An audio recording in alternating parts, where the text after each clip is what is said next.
The Home Office appears to have U-turned on plans to increase the salary thresholds Britons need to earn to bring foreign family members to live in the UK. It was scheduled to rise to £38,700. Yes, earlier this month, the Home Secretary, James Cleverly, announced the threshold for a family would rise to that figure, just shy of £39,000. But now it will only increase to £29,000 next spring. Yes, well, we can speak with Conservative Member of Parliament for Stoke-on-Trent North, Jonathan Gullis. Jonathan, I've had a little look at your Twitter feed, your X feed. You don't seem too impressed with this. Is this a U-turn? Well, first of all, may I wish you both a Merry Christmas and to all your viewers as well, and thank you for having me on the show. In terms of do I think this is a U-turn, it absolutely is, Emily. There's no doubt about it. This was never part of the announcement when it was originally made. Supposedly the toughest set of measures that we've ever been implemented. And so I'm deeply disappointed to see a rowing back, essentially. Sadly, I think a few of my own colleagues were lobbying behind the scenes to make this change happen, which undermines our very efforts to deliver on the manifesto promise that we made, which is to get net migration down below the 2019 numbers, which was around the 230,000 figure. Instead, we're having to suffer with the 600 to 700,000 figure, which is totally unsustainable on our schools, on our NHS and other public services that we so desperately know we need to see working. Jonathan, what does this say about the government's intent to bring down those... are you still there? Has he gone? Jonathan? I was just going to ask... Hopefully we'll get him back. We'll try and get him back. I was just going to ask, what does this say about the government's intent to bring down those figures? And how are voters... Obviously, there's an election next year. What are Tory voters going to be making of this? It seems a bit of a strange decision when, you know, it was committed and it was pledged by the Home Office some weeks ago. And then already rolling back on it. Yeah. I mean, they have said, one Home Office minister has said that they're going to do it incrementally instead. But what does that mean? That means kicking the can down the road, doesn't it? But I want to ask why the government have done this. They've already gone through all the negative headlines, the backlash from various media commentators, from politicians from across the House. They've gone through all of that. Now they're bringing it back into the news with this U-turn. And also, they snuck it out late last night, probably thinking that nobody would pick it up. But here we are. Yeah. We have picked it up for you. We have picked it up for you. Oh, we do have Jonathan back. Excellent. Jonathan, I'll let Ben put his question to you there. Thanks for reappearing. Jonathan, I was just asking, what kind of message does this deliver to Tory voters and, of course, those sitting on the fence, those disillusioned traditional Conservative voters who are now feeling completely out of touch with the way the government are doing things, particularly on immigration? What kind of message does this give them before they head to the polls probably next year?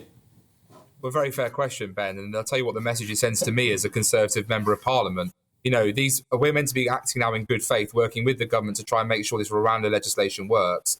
The Home Secretary, the Prime Minister both said they're willing to listen to amendments.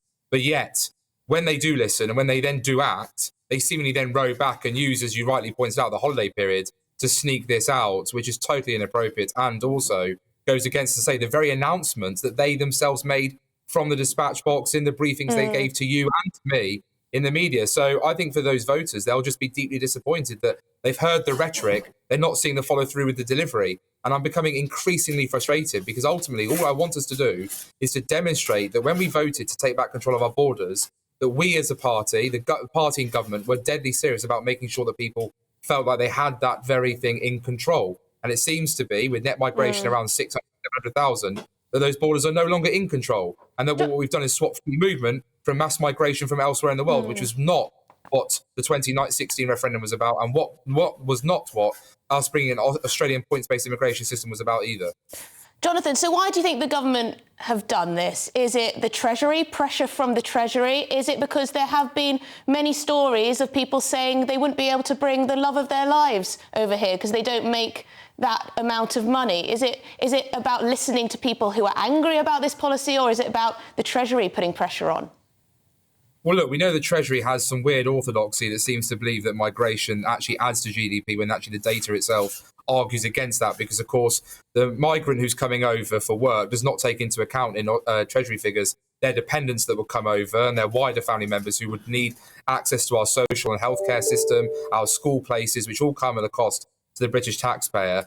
I think some of my own colleagues, very sadly, were clearly lobbying quite aggressively behind the scenes. They're certainly very jubilant in WhatsApp messages I'm having to read in groups. And I think wrongly so. I think that, yes, whilst there will be the odd heartbreaking story, The government cannot run a country based on the odd emotional story. The government has to demonstrate what it's serious about, which is if you want to choose to come to this country and choose to work here, there are rules that you have to abide by, just like if it was the other way around in other nation states. And actually what we want desperately is to see those businesses invest in our British people to make sure they're skilled up so they can fill the work jobs of the future, but also those employers themselves pay fairer wages, improve their terms and conditions, rather than getting the luxury 20% discount, essentially, undercutting British wages in order to bring in cheap foreign labour via the shortage occupation list, which, by the way, and I don't think this has been noticed by the media, and certainly not by enough of my colleagues, the government seems to have pushed this review into the shortage occupation list and the graduate route and further down the road by saying that we'll have a review by April 24, and the government will then do another complete and fuller review throughout the remainder of 2024. Jonathan, you're joking. So this big package of the toughest immigration changes ever is essentially being kicked further and further and further down the road. So it's not really going to happen. We've got an election coming very soon, which could see the Conservatives out of government. So Jonathan, I don't know what to say. May I be frank and just ask you, are there any Conservatives left in the Conservative Party? I'm very proud, Ben, to be a member of the New Conservatives. I believe you and me, we are the Conservative wing of the Conservative Party, and we'll continue to keep pushing the message as hard as we can. Well, thank you very much for your time, Jonathan, who is, of course, the Conservative Member of Parliament for Stoke-on-Trent North. Have a very lovely Christmas. Merry Christmas.